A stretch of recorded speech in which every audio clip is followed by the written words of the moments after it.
ngebuat dia tentunya lari dari sisi yang dimiliki oleh pemain-pemain Slate. Dan let's move on ke game yang kedua. Jadi kita akan melihat seperti apa dari segi grafiknya. Tapi buat teman-teman kita mau reminder juga untuk yang watch party, buat kalian yang berada di Jakarta dan sekitarnya, kalian bisa langsung nonton bareng sama kita-kita juga. Watch party di High Ground Peak ya.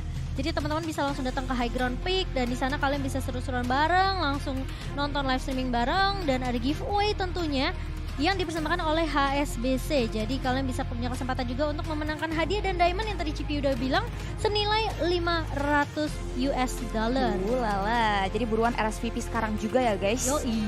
Karena itu pasti bakal seru banget sih. Dan kita udah lihat lagi di mana pola baninya masih sama di sini dari Tapi udah first pick sekarang.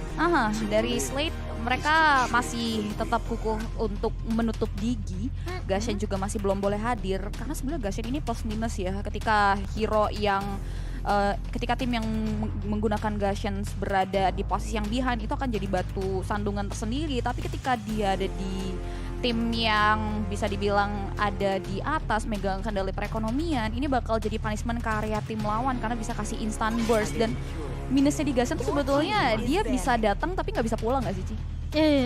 Ketika dia udah komit masuk ya, dia harus bisa setidaknya numbangin satu pemain. Benar. Dan bisa harus di cover juga karena ketika dia masuk tentunya Slate dari Slate sendiri mereka ketahui kan dengan satu buah dagger yang udah connect dari Gashen, udah pasti itu bakal jadi incaran dari Gashen ya.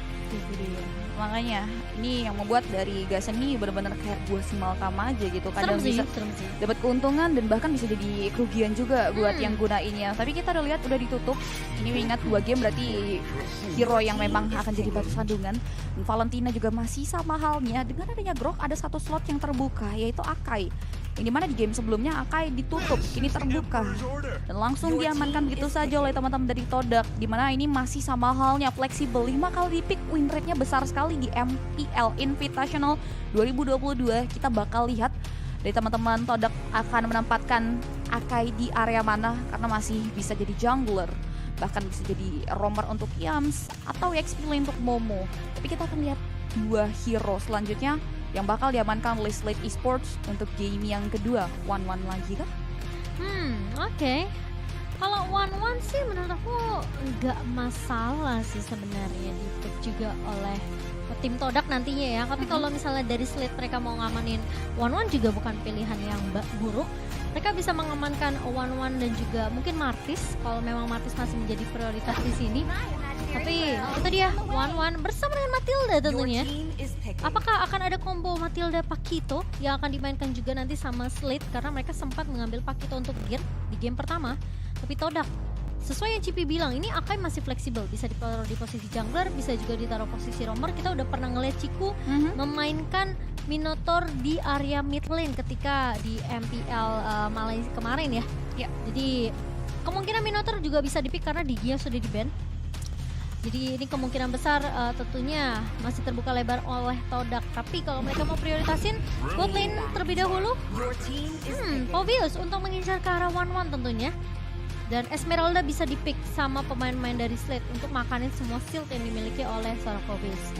Terlihat ada satu hero lagi yang sempat digunakan di game yang pertama, kini kembali digunakan. Tapi dengan adanya Parsha ini sudah terkuat bahwa posisi Povius kemungkinan akan ada di god lane. Mungkin ya ini masih possibility-nya cukup besar untuk Povius ada di area god lane. Niat lawannya adalah 1-1 dan Povius akan tertrigger dengan adanya dash ability yang dikeluarkan oleh 1-1 sendiri. Jadi kita akan lihat 2 hero flexible dari teman-teman Todak Malaysia ini akan ditempatkan seperti apa dan di mana. Karena Esmeralda yang sempat dinotis oleh Cimomo bisa juga digunakan. Dan benar adanya gimana dari sisi Slate Esports kini udah coba untuk secure yang sempat digunakan oleh Momo kini jatuh di tangan lawannya dari sisi Slate Esports sendiri. Dan masuk ke fase bane selanjutnya untuk Todak. Mereka belum punya dari sisi roamer mungkin ya. Roamer kayak kalau aku jungler berarti mereka bisa tutup roamer untuk Slate. Atau bahkan mereka bisa tutup possibility Martis nggak sih? Ini terlalu fleksibel ya sebenarnya. Martis yang menurut aku juga sebenarnya untuk di posisi kalau di Todak ngambil Martis jungler berarti defensive hero akan lebih banyak. Akainya udah pasti item defense kan. Jarang banget kita ngeliat Kai dengan item yang attack gitu kan. Item damage ini jarang banget. Jadi kemungkinan Martis kalau memang mau ambil Martis jungler, mungkinkah Martis dengan sisi damage di sini? Tapi kita ngelihat Lolita yang sudah menjadi counter dari crossbow off tank dan bahkan basic attack dari Wanon sudah ditutup oleh Slade sendiri. Dan sudah ada Barat tentunya yang dimana bisa menelan ke arah Akai di area depannya. Ini tidak mau dilihat oleh Todak setidaknya di game kedua kali ini. Dan Slade Esports, siapakah yang mau mereka ban kali ini? Karena di posisi Povis yang sudah dipick sama Todak, ini juga bisa di tangan Ciku loh. Iya, dia masih fleksibel banget. Flex banget, iya. Cikunya bisa aja kan, dia pernah ngebawa Minotaur. Iya.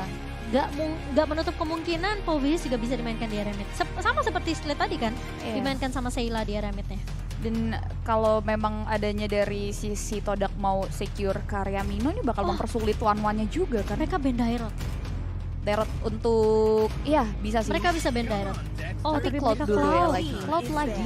Mereka ini perspektifnya berarti dengan ada dua hero yang bisa dibilang ini adalah fixed positioning, dia perspektifnya Povisnya masih di XP lane dan mungkin akhirnya jungler ya. That's why dia balance coba untuk tutup karya possibility hero roamer.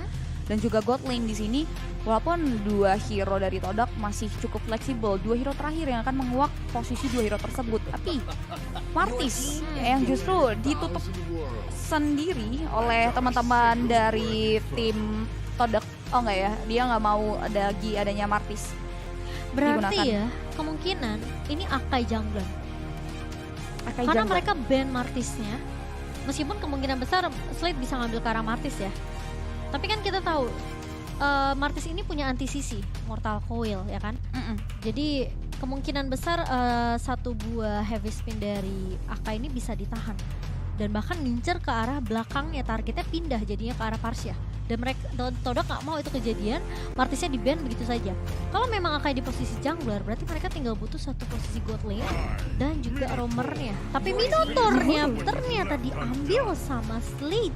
Oke, mereka gak boleh melihat anak-anak Todak memanfaatkan hero andalannya Mino. Justru kini direnggut begitu saja oleh teman-teman dari Slade, yang dimana posisinya bisa di area jungler nggak sih? Ini pasti di jungler ya, karena Matildanya akan ditempatkan di area roamer. Dan dari sisi Slade bakal coba untuk bawa Mino jungler di sini. Dan dua combo lama Rafaela Bruno, yang dimana di patch note sebelumnya dari sisi skill pertamanya itu bakal kasih movement speed 30% gitu, yang membuat Bruno bisa hit and run, ditambah dengan adanya Holy Healing. Ini akan nambahin movement speed, dan gak cuma movement speed yang ditambahkan, tapi ada healing atau bahkan dari tambahan HP yang pastinya dikeluarkan dengan adanya Rafaela yang menyanding Bruno di area laning phase nanti. Oke, ini cukup menarik karena Momo bakal ketemu sama Esmeralda dari seorang Gear. Kemungkinan Povisnya harus agak sabar nih mainnya. Agak sabar mainnya sampai mungkin nanti Bruno ini jadi, mereka baru bisa join team fight, Momonya baru bisa fokus untuk ngincer ke arah 1-1. Tapi last pick Xavier di tangan pemain-pemain dari Slade Esports. Oke, cukup menarik karena dari kedua mid laner sama-sama berada di posisi yang harus stuck ya di tempatnya, ya kan? Meskipun Xavier juga ngebuka dengan satu buah downing light. Ya, ini kemungkinan besar masih bisa di pick off oleh pemain-pemain dari tim Todak. Tapi cukup menarik karena mereka memang punya Poveus untuk ngincer ke arah 1-1 dan bahkan ngincer ke arah Xaviernya. Tapi apakah Akai dari rival ini bisa untuk ngelok langsung ke arah Minotaur? Karena kalau dia ngelok ke arah Minotaur, follow up seperti apa yang akan diberikan sama Todak? Apakah damage-nya akan cukup dengan hanya Ciku dan Moon saja? Atau justru Slade mereka memaksimalkan dengan draft yang aku bisa bilang Slade di draft kedua ini mereka bagus banget sih. Harusnya damage critical dari Bruno tuh perih juga kalau dengan keadaan yang di atas ya, dengan keunggulan perekonomian. Dan ini yang menjadi PR tersendiri buat Todak karena tipikal hero mereka sama persis sama Slade Esports di game yang sebelumnya menurutku, dengan ngebawa dua hero. Dan di sini Povius juga bisa nyumbangin damage, setidaknya balancing, gak cuman karya bertumpu dua member saja dari Todak Malaysia. Dan kita akan lihat tentunya bagaimana visualisasi dan juga implementasi dari 10 hero tersebut bagaimana. pertukaran lane lihat Cipi. Oh, oke. Pinter banget dari Todak. Aku udah mikir kalau misalnya memang Momo ketemu sama Gear, udah pasti Momo bakal kalah lane. Tapi sekarang sengaja diketemuin Cikunya sama Gear. Ciku harus berhati-hati, masih punya Splicker dan Yams langsung mengcover dengan cukup cepat ke area bawah. Oke, ini menarik ya tentu ya, dimana mereka menempatkan marksman-nya di area XP lane dan lihat ini akan ada satu buah kesulitan sendiri buat Ciku ketika menghadapi Gear karena terlihat tadi terserap banyak sekali dari sisi shield yang dimiliki. Ini yang membuat Gear akan mendapatkan keuntungan dan itu yang memfokuskan dari roamer mereka yang untuk mengarah terus ke area Ciku karena mengingat Ciku adalah sasaran empuk dan Glass Cannon juga di area top lane. Momo udah mulai dipukul mundur dan Gear sudah mulai dikepung. Mau tidak mau nampaknya Gear harus ketinggalan satu wave minion di area bottom lane. Ini harus di babysit sih dari Cikunya menurut aku karena dia posisi kan sekarang di XP lane ya. Ya. Berarti dari segi perolehan goldnya dia hanya berpaku dari ini platingan gold plate aja di area bawahnya.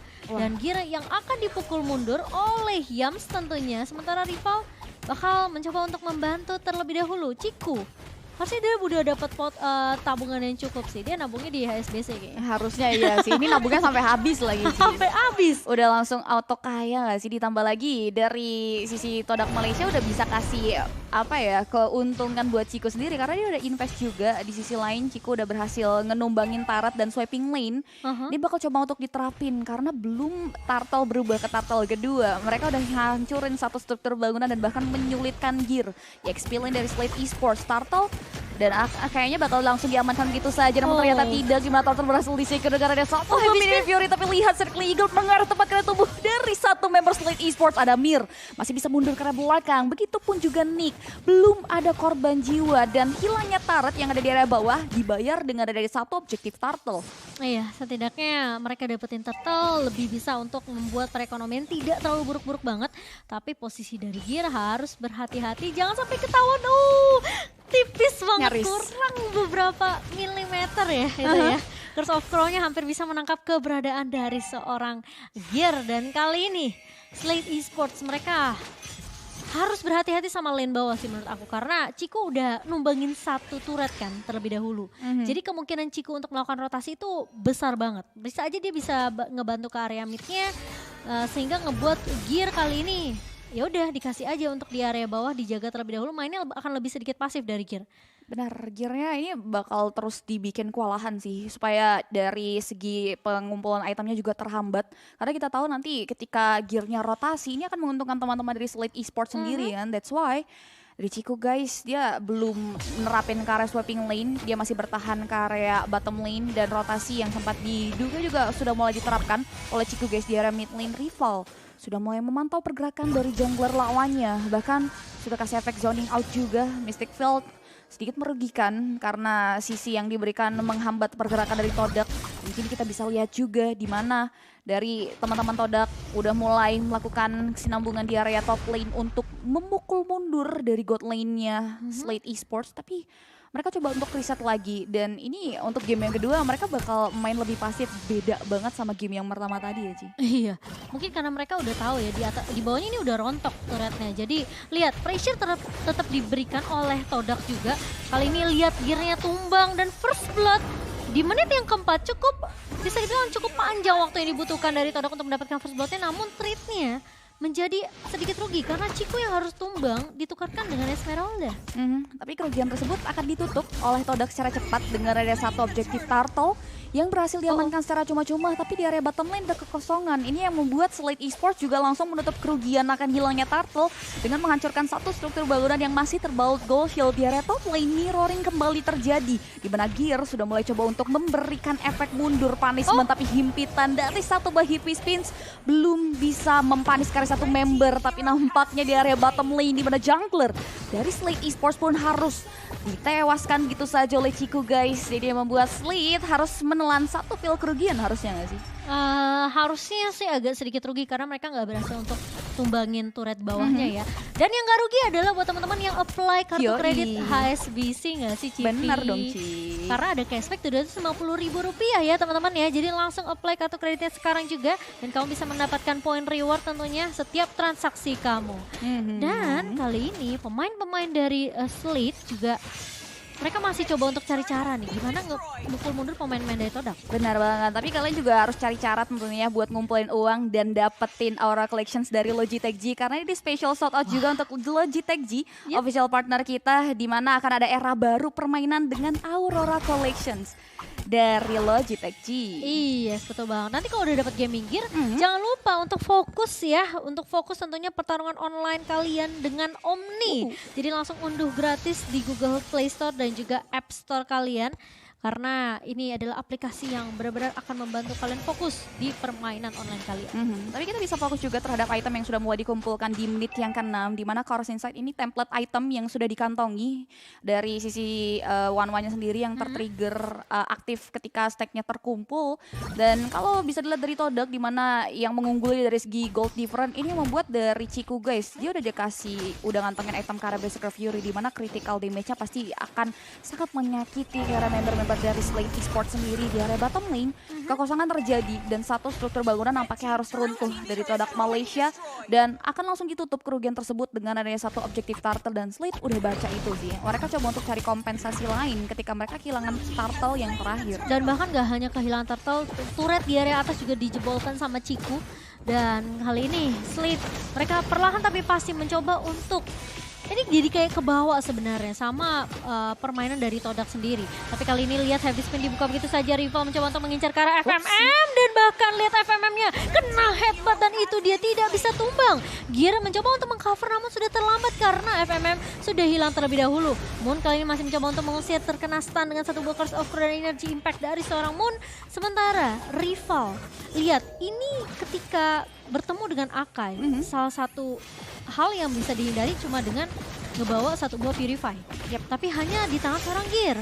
Itu dia, ini yang membuat harus benar-benar diperhatikan langkahnya agar tidak dihimpit oleh rival sendiri, karena Todak benar-benar udah kasih efek zoning out ke area Slate Esports. Mereka perlahan tapi pasti membuat anak-anak Slate Esports terbuai dengan pola permainan yang mereka bawa. Karena kini lihat, outer inner turret di area bottom lane bahkan sudah mulai hilang dari Slate Esports, dan dengan hilangnya center turret, visions dari Todak Malaysia kan jauh lebih luas lagi. Belum hilang aja mereka udah berani buat jajah karya hutan yang dimiliki oleh Slate Esports, dan kini udah makin hilang center turret ini membuat mereka akan jauh lebih dalam lagi, memberikan efek zoning out ke area Slate Esports dengan area efek yang luas juga dari Moon. Ini membuat Slate benar-benar harus mulai memutar otak mereka dengan komponen hero yang mereka bawa, dan FMM yang kita tahu adalah ujung tombak mereka juga.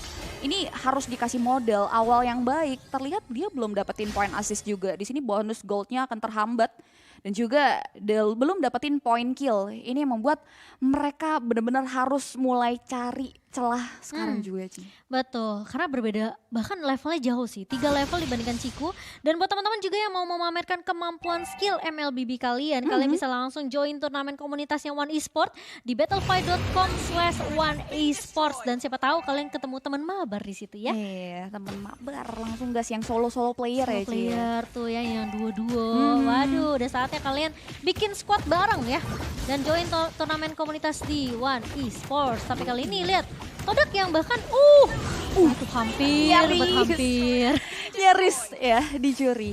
Tapi masih bisa diselamatkan dan tanpa ada kontes sih. Ini udah berat buat Slate kayaknya ya untuk maksain kontes. Ini PR mereka adalah setidaknya nahan dealing damage-nya, karena kini Gear sudah mulai menjadi bulan-bulanan. Masih bisa ngindarin karya satu buah Holy Baptism, tapi lihat rival yang datang dari belahan bumi bagian bawah dan tidak diduga oleh seorang Gear pun harus dipanis. Dengan damage yang diberikan, 1 member tewas, 4 member tersisa, dan Lord beberapa detik lagi akan melangkah ke area objektif base start yang dimiliki oleh Slate Esports. Oke, sementara kali ini 2 lane push akan dilakukan oleh Todak.